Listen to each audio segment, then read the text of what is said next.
My deep appreciation of theater history was instilled in me by Tom Empey, a college mentor to me and hundreds of others. While teaching Greek theater terms, he would grab the fabric of his slacks and say, "You see these pants? Euripides Eumenides," making light of content that could be considered rather dry and stuffy while still maintaining respect for the art, which is what I want to do with this podcast. For each episode, I invite a guest from the many paths my theater career has taken me down. I give my guest no idea what we'll be talking about, but they know we're going to find an outrageous story about theater history and perhaps get a better understanding about why we're still doing it after all these years. So welcome to Euripides Eumenides, and I am your host, Aaron Odom. Apocalypse, apocalypse, I said, why you wanna show up now? Just when the heart of my life was getting good. I'll give you one more chance. Walk on out of the door, yeah. Get your ass to getting where the getting is good.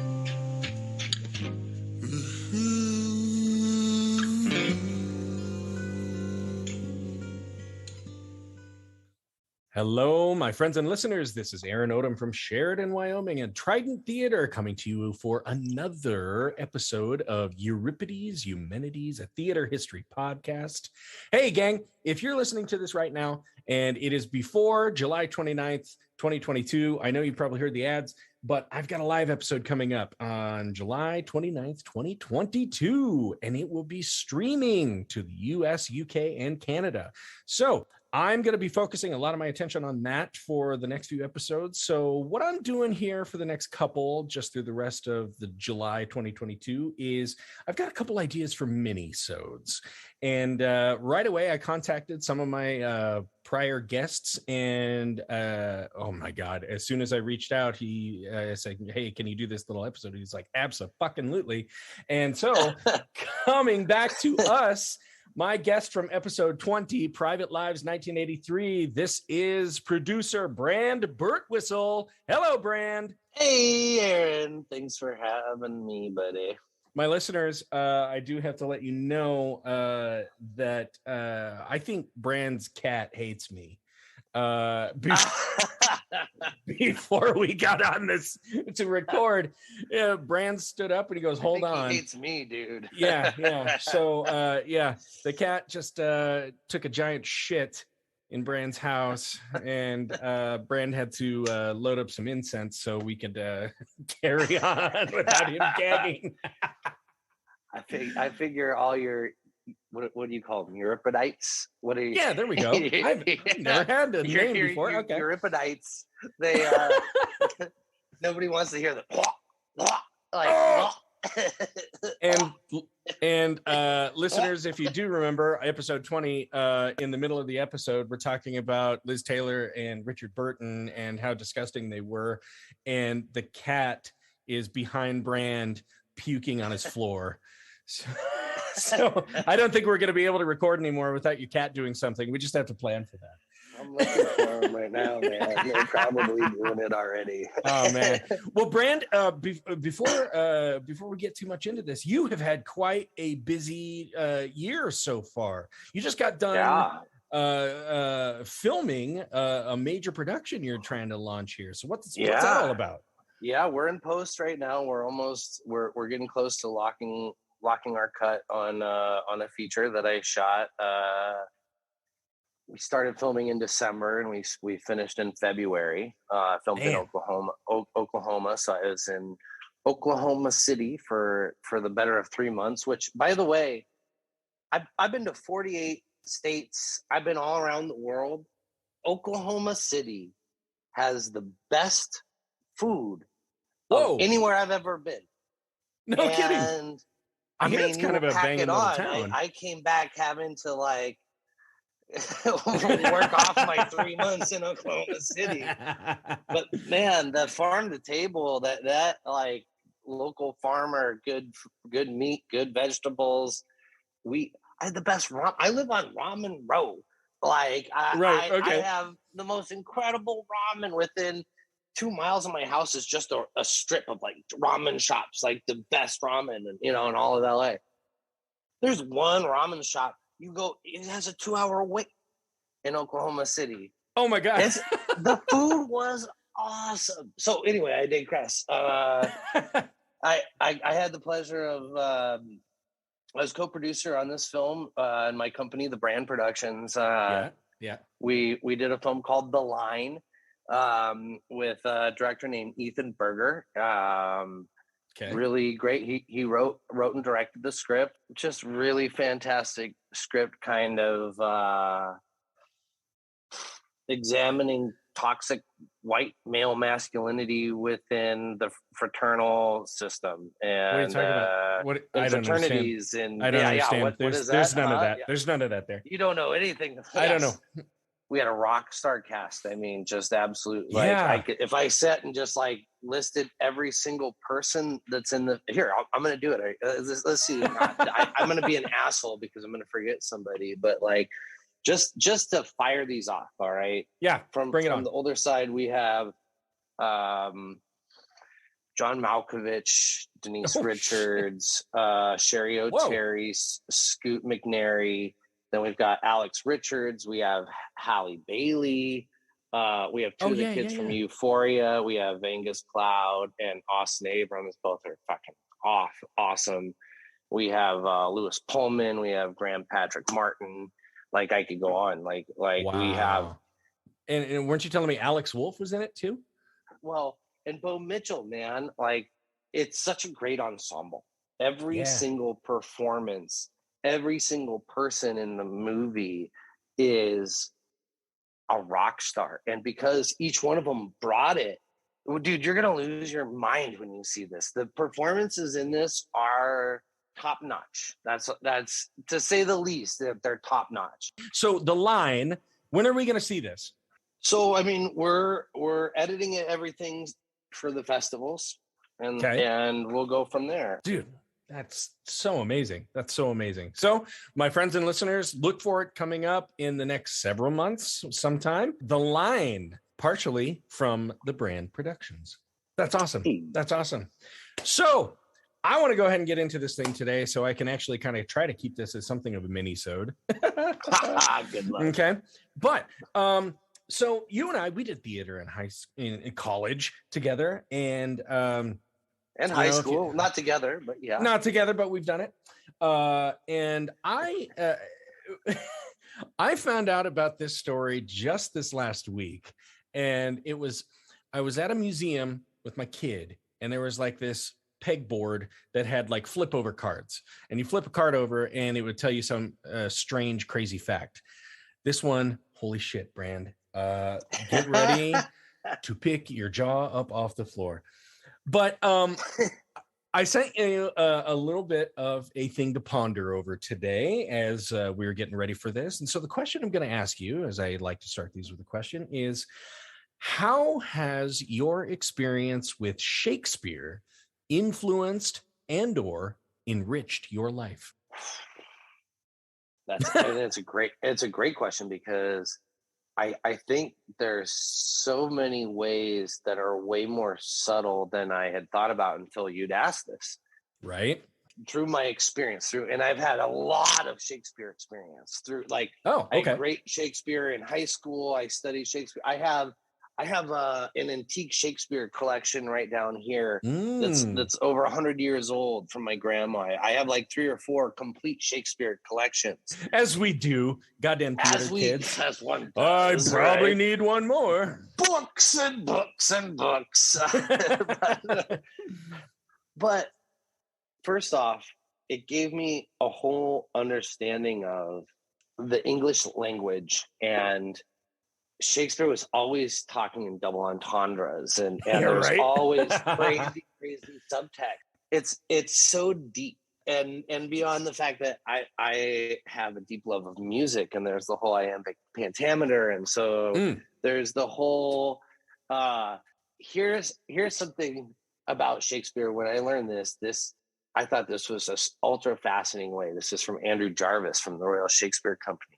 Shakespeare was such an artist that the rhythmic, the iambic pentameter, if it's in place, if it's da da da da da da da da da da da da da da da da, yes, right? if it's within those beats, then everything that they're saying is normal. Yeah. If they're emotionally distressed, that heartbeat, that rhythm gets out of sync.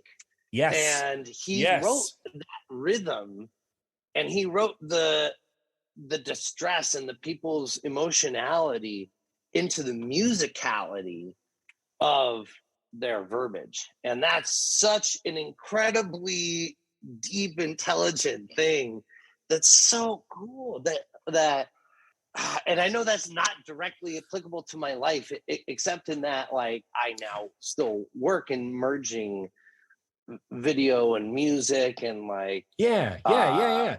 Well, and not only that, you were just talking about this film you just finished, and being able to recognize the synergy between people and the mixing of different energies and stuff like that to make a good final product. Which there we go. So awesome. Off the top of your head, if you had a way to pay Shakespeare back for what he's given to you, what do you think you'd do? I'd take him to a hip hop festival, man. Oh, dude. Oh my God. He would so dig that. That's what I would do. That's who's speaking in the like in the modern tongue and speaking in the metaphors and truly are like the lyrical poetry of our day is hip hop. That's where he would lose his shit. MC Billy Shakes. I love it. I mean, I think the other cool thing would to be like show him like 10 things I hate about you, or show him some other art that his art inspired to let him know that he had this impact through time that, you know. I think those would be the two things that I would do to say, hey, thank you. Amazing. Here's how your art did it, and here's how our new art is doing it. That is a perfect segue into where we're going today. So, as you've said, we've gotten a lot from Shakespeare over the years. Besides the vast influence of his collected works, in which he is attributed to having introduced up to 1,700 new words to the English language, Shakespeare has been an inspiration to life and culture worldwide. Shakespeare has inspired countless works that have added to the health of Western culture, particularly in America. Without him, we wouldn't have had Moby Dick, a number of operas, many popular musicals, and much, much, much more. Here's a fun little nugget for you. Do you know who kept a completed works on his nightstand? Nelson Mandela. Oh. While he was in prison. Interesting. Yep. And he would often read from it to his fellow inmates to inspire them. Here's a quote. He said, "Shakespeare always seems to have something to say to us." You want to go deep, buddy? Like, let's go deep. Like, those are great words. Aren't they something? Yeah. I used to take acting class with this genius of a fucking man, Art Wolf. You have some qualities of Art, actually. There, you got this like. Art directed the pilot of Seinfeld. Art directed the pilot of The Wonder Years. He discovered Sean Penn, and he put him in his first play on Broadway. Dude, Art was really good friends with Shel Silverstein. Okay. Shel wrote plays. Yeah. Art had 600 unpublished plays from Shel Silverstein that we used to do in acting class. Oh my God. Like this dude was genius. And one of the things that I remember so clearly from him, and I think that this is that you can see this through Shakespeare, right? The words on the page are one thing, right? But what you're saying, what you mean, that's a whole other thing. And you can say those same words and you can mean anything in the world. Absolutely. If your heart is thinking whatever, if you are thinking whatever, that's what's going to register.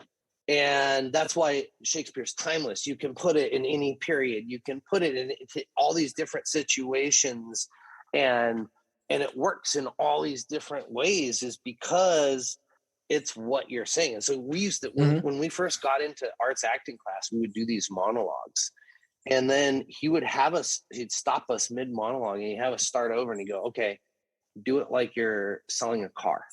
Yeah. Okay, I love do this. it like the person that you're talking to has your brother held captive.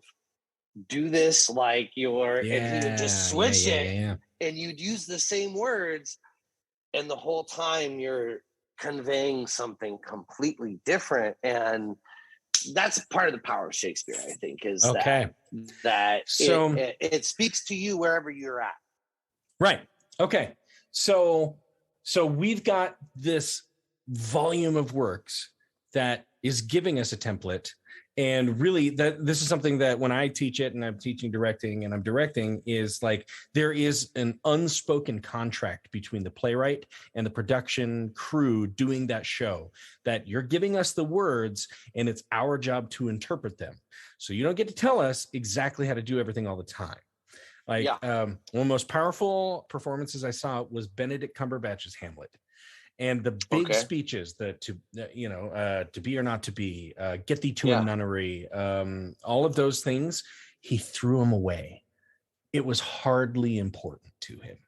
It was the stuff that was happening in between those, where he wasn't just like focused on his issues, that when he was reacting to other people, that's where he sunk his teeth in. And you're like, acting is reacting. Yeah, see, I love it. So thank you, Art Wolf. We've got this. Thank you, Art Wolf. Now, I appreciate the fact that you wanted to get really deep there, because that's about as deep as we're going to go tonight.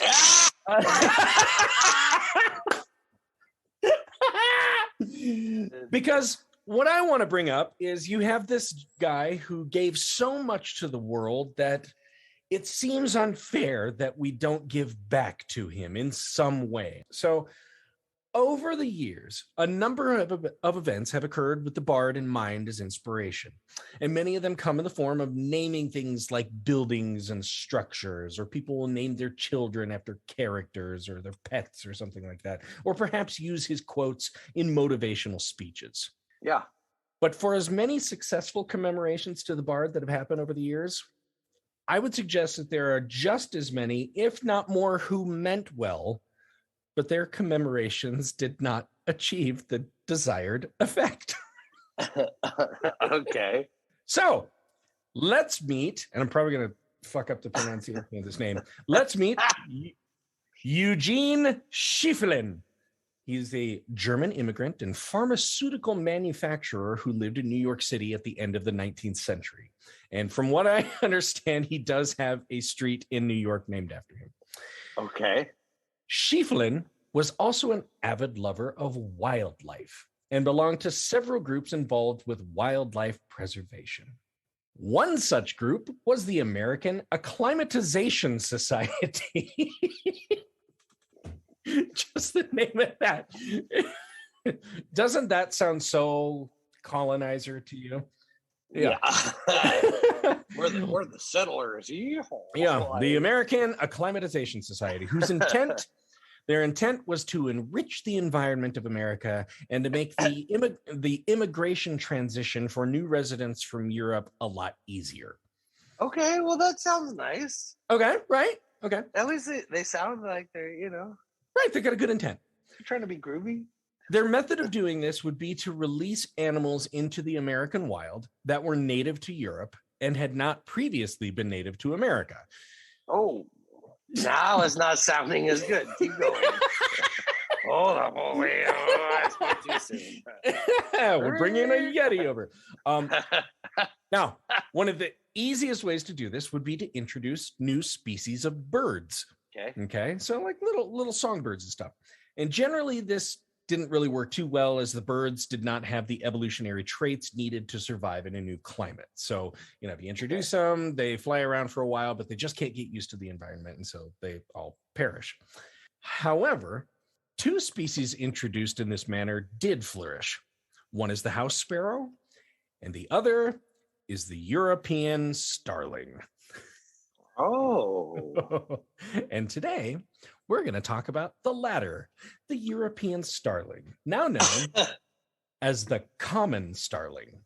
Hey, good old starlings. The starlings, okay? Now, Hey.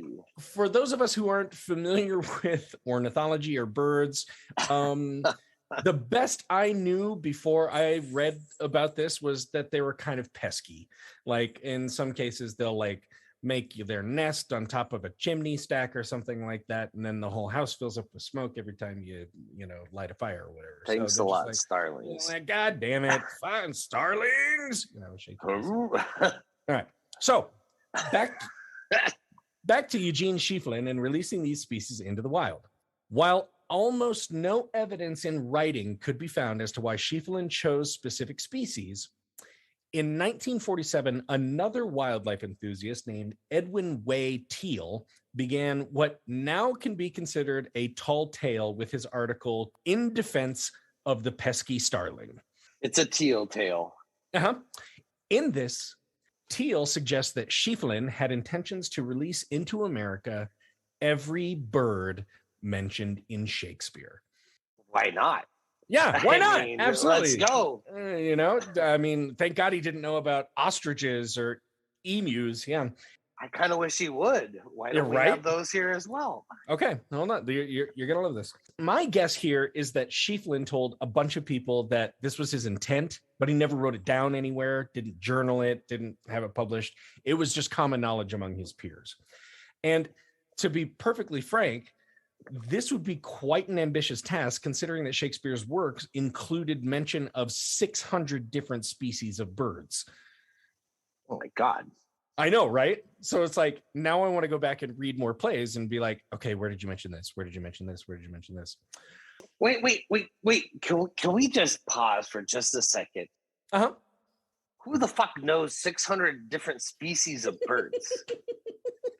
Who, like, all right, I love Shakespeare. Uh-huh. But that's like, I mean, to just be able to rattle that shit there off. aren't even 600 species. He's making shit up. He's just like the horn-crested willow nut.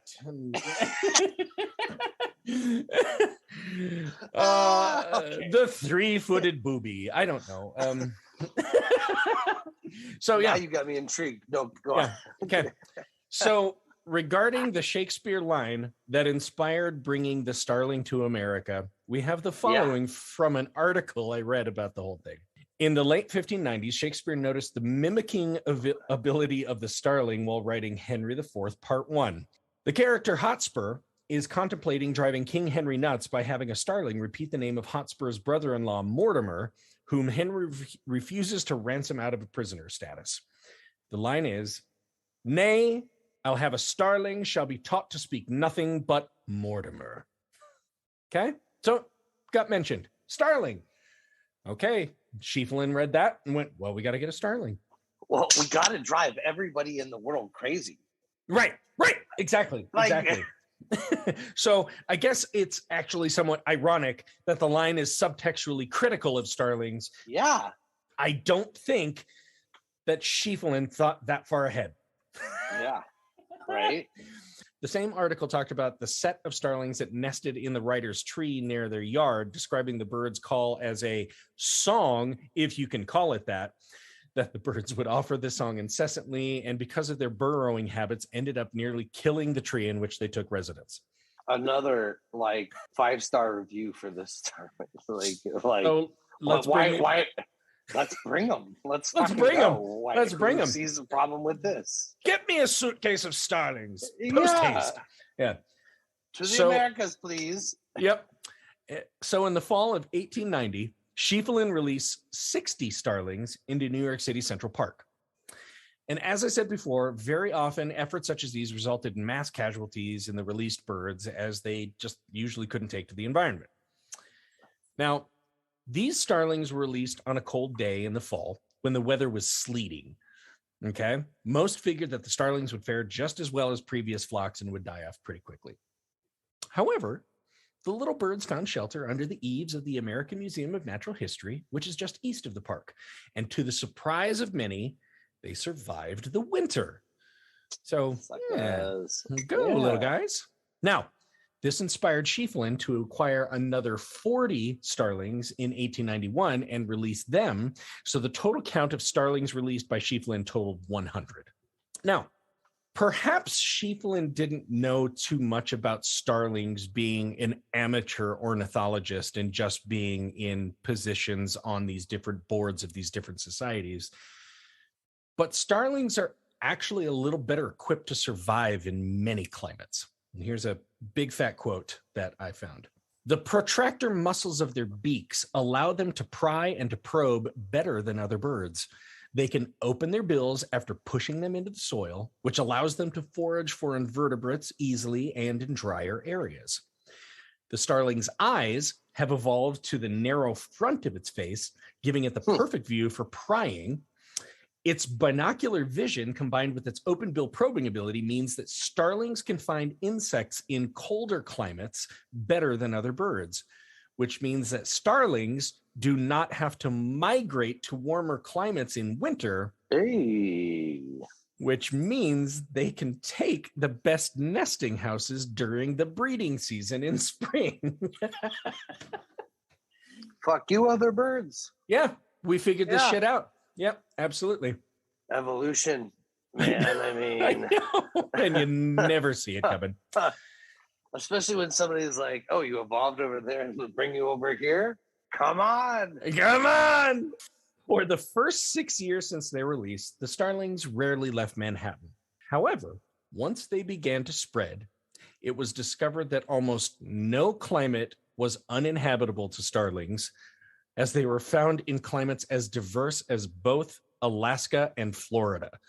Can't stop me now. Can't stop me because I'm having a good time. Okay. Here's a quote. By 1928, they were found as far west as the Mississippi. By 1942, they were in California. They were introduced in what year? 1890 and 1891. So in 30 years, they've gotten as far as the Mississippi. Okay. Uh-huh. By 1942, they were in California.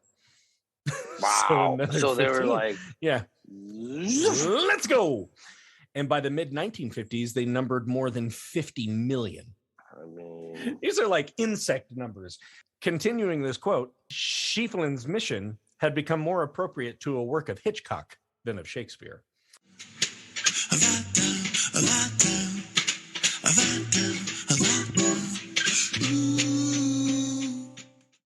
Starlings are most often seen in large flocks and have been known to flock in groups of 1 million or more. Fake news. Fake news. Oh, plus they are omnivorous. As mentioned before, they will eat bugs, mites, and worms, but they will also eat most plants, which has proven incredibly taxing for those involved in agriculture. Here's a quote. In a single day, a cloud of omnivorous starlings can gobble up to 20 tons of potatoes. What they don't eat, they defile with droppings. They are linked to numerous diseases, including histoplasmosis, a fungal lung ailment that afflicts agricultural workers, toxoplasmosis, especially dangerous to pregnant women, and Newcastle disease, which kills poultry. End quote. I hate them already. And for me personally, listeners, do you deal with these? Oh, no, I don't necessarily because I'm not in agriculture, but check this out. So listeners who have listened regularly know that my dad just recently passed, and he had a visual impairment his entire life caused by toxoplasmosis. Now, a lot of people will say that toxoplasmosis is often associated with cat litter. So don't get pregnant women around your cat litter, basically. But Brent's looking over his shoulder. You little He's savage, coming for right? you too, man. Yeah. Like, look out. Okay.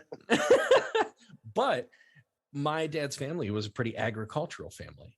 So I'm looking at this and I'm like, you sons of bitches. And his mom died a day after giving birth to him. And it was partly due to this. So like, oh, starlings, you are on my shit list. Speaking of agriculture, another way that starlings affect agriculture centers around dairy farming. Apparently, Starlings will unknowingly sabotage dairy output by eating grain from dairy cows' troughs. Okay, now this can be expected to some extent from most, free birds. However, starlings are clever enough to eat the, quote, good grains that provide the most nutrition to the cows. So when dairy cows have less good grains, their milk output becomes less and less. Starlings are kind of like human beings.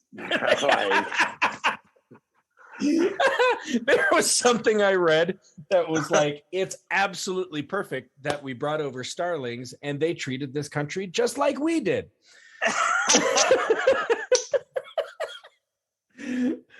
Oh God. Okay. Even more to that point. Not only that, starlings are bullies.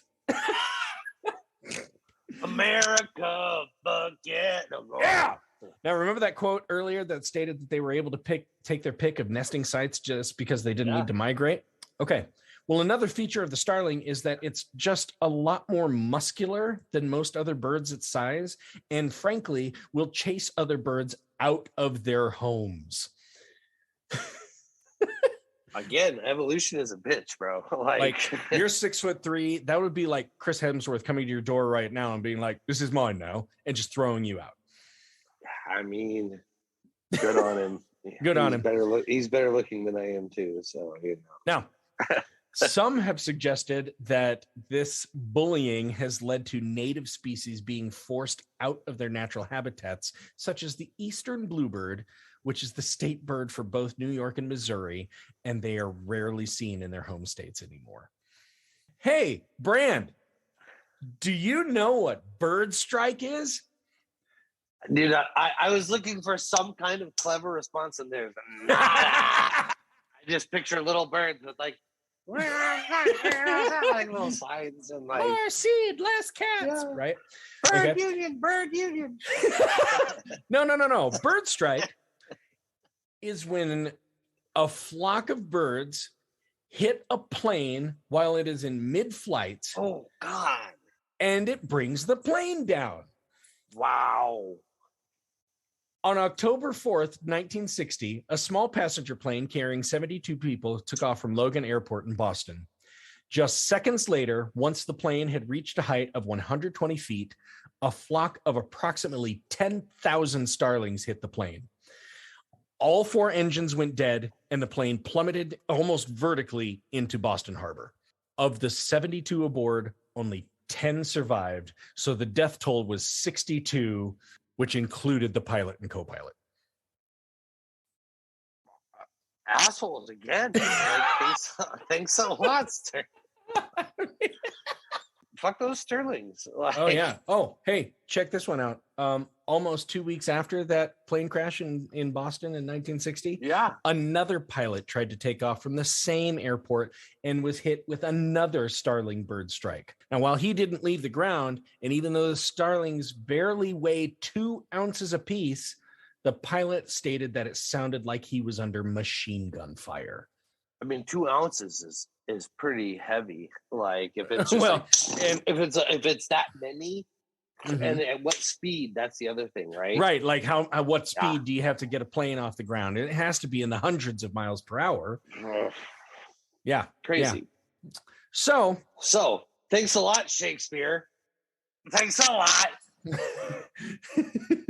Literally, though, like one crazy person listening to the words of some beautiful words.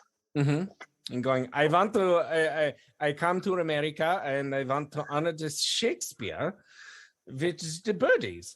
600 types of birds from all over the world. So, what do we do about this starling problem?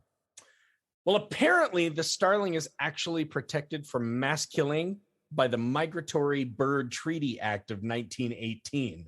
So mass birdie genocide is not an option.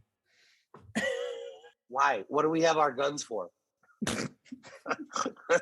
I can make a really, really dark joke about that, but I'm not going to. Despite this legal blockade against avian genocide, a lot of measures have been taken to quell the spread of the starling threat. In Washington, D.C., the little fellas got so bad that the White House installed an outdoor speaker that only played owl calls. Didn't work. Interesting. In 1948, when balloons and inflatable owls didn't work, itching powder was tried. So they'd spray itching powder on places that they like to squawk and Does itching powder for people work on birds as well? No, it didn't seem to do anything. The police of DC installed mechanical hawks, like they'd be little robotic fixtures that would sit on light poles and other vantage points. So it would make it look like a hawk might be up there, but just kind of moving around. Failed. And some of the most prestigious buildings in our nation's capital were fitted with live electrical wires, so the little squabs would be shocked and deterred away from going there. So what happened because of that? They just roosted in buildings that didn't have the wires. Yeah. They're like, ouch, that sucks. Let's not go there. Okay. I don't want to go over there. By the 60s, apparently a legal loophole had been found in Nevada where a federal government experiment treated the starling problem with poison pellets. California did the same thing, and from 1964 to 1967, an estimated 9 million starlings were killed. Wow. But when you're talking about they were in the 50 millions as of 1950, you can only imagine how much bigger they spread. You kill 9 of them, that's hardly even a fraction. And you got to love... all of a sudden you have 9 million starling carcasses dead starlings that are poisoned, that if something else is going to eat it, like a fox comes there, he's like, oh, dead fox. Like, they're just watching all the wildlife like fall from the trees. Like, that didn't work out. Yeah. The circle of life. Yep. Yes. And hey, speaking of California and great decisions that California makes, around that same time, from 1964 to 1967, the California Department of Agriculture captured a bunch of starlings and gave them lethal doses of cobalt-60, which is radioactive, and then they were released back into the wild. Why not? We know you guys like to mate. Why don't you go mate with an irradiated bird pee-pee? And you know that you know what the most incredible thing is? I went through some fucking crazy chain of command. Like, yeah, right. There were multiple people that were like, yeah, I think that's bullshit, but let's fucking do what he says. Like, I mean, that's almost like the beginning of a Godzilla movie. We've irradiated these things, and now they've grown. We'll call it birds. Hey, the birds. I like the sound of that. Hey, I don't think it's been done before either, but that one didn't really work. And I think probably the most inventive and my favorite method that somebody came up with of dealing with the starling problem. Birds with freaking laser beams on their heads. That's it. God damn it. Trains. Let's get some crows. And no. In 1931, the U.S. Department of Agriculture printed recipes and cooking techniques for starling breasts. God, no. Although it was noted that some people may not appreciate the gamey flavor of the meat even after preparation. Just the guy, and that also had to go through a chain of command. You know, there's just some guy going, well, we could eat them. Hey, man, why not? I eat raccoon off the side of the road. That sounds delicious to me. He just rubbed some gunpowder on it and put it on the grill, and it sizzles right up. Ooh. Oh. Charcoal possum, man. Sweet. And garnish it with some sterling gravy. Starling. As of today, it is estimated that there are more than 200 million starlings across North America. Holy shit. Mm-hmm. And that's the story. We now have 200 million members of one of the most invasive and noxious species that this country has ever seen because of one man's love of Shakespeare.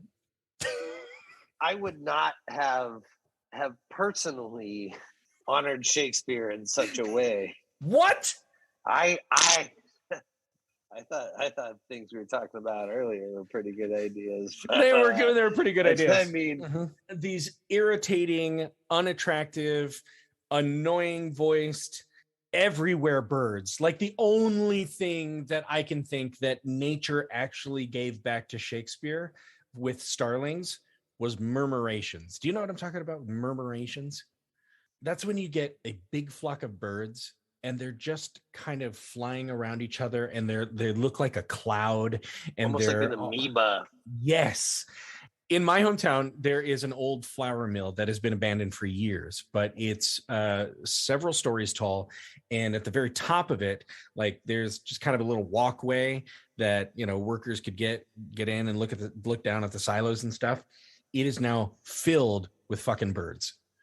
And I'm sure there's starlings. And every now and then I'll go get lunch at a place near that and just sit there and watch them and just see that absolute beauty that they can contribute to the world. Awesome. While the rest of their species is destroying crops and chasing off indigenous species and being just pretty much a menace to the ecology. Or are they evolving?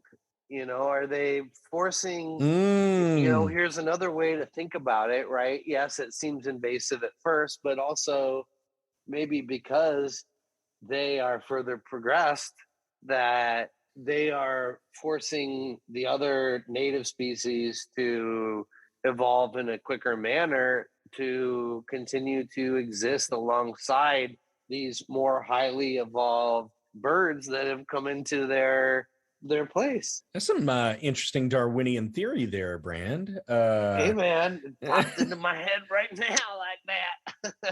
Oh man. That is interesting though, right? Like, what a crazy thing. A guy was just like, I like Shakespeare and he mentioned these birds and I want to bring them to America. So let's see how they do. Well, they did just fine. People do weird things when they interpret, like they go, this person's talking to me, this musician's talking to me, this actor's talking to me. Oh, Shakespeare told me.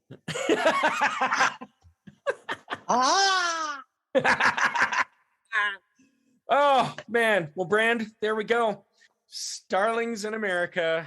Thank you, Shakespeare. From 100 to 200 million in just over 100 years. They figured it out. Next, they're going to be making little spaceships to go like leave their species on other fucking planets because they're going too quick.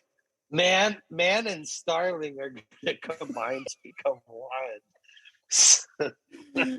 In order to survive, we must join forces. The singularity is here.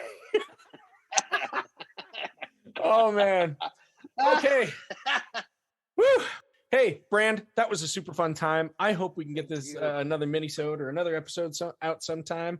Oh, I wanted to challenge you. I told you my live episode is coming up, and I'm not telling you what it's about. You got to guess? We just spent an hour talking about starlings. I know what to guess. Well, okay. Guess you'll see with everybody else here in a few weeks. All right. Brand, thanks so much for coming on the show. Thanks for having me. I'm going to go ahead and sign off now. This is Aaron Odom from Trident Theater in Sheridan, Wyoming, ending another episode of Euripides, Eumenides, a theater history podcast. I will get back to you in another 2 weeks with a new episode, and I will see you at intermission.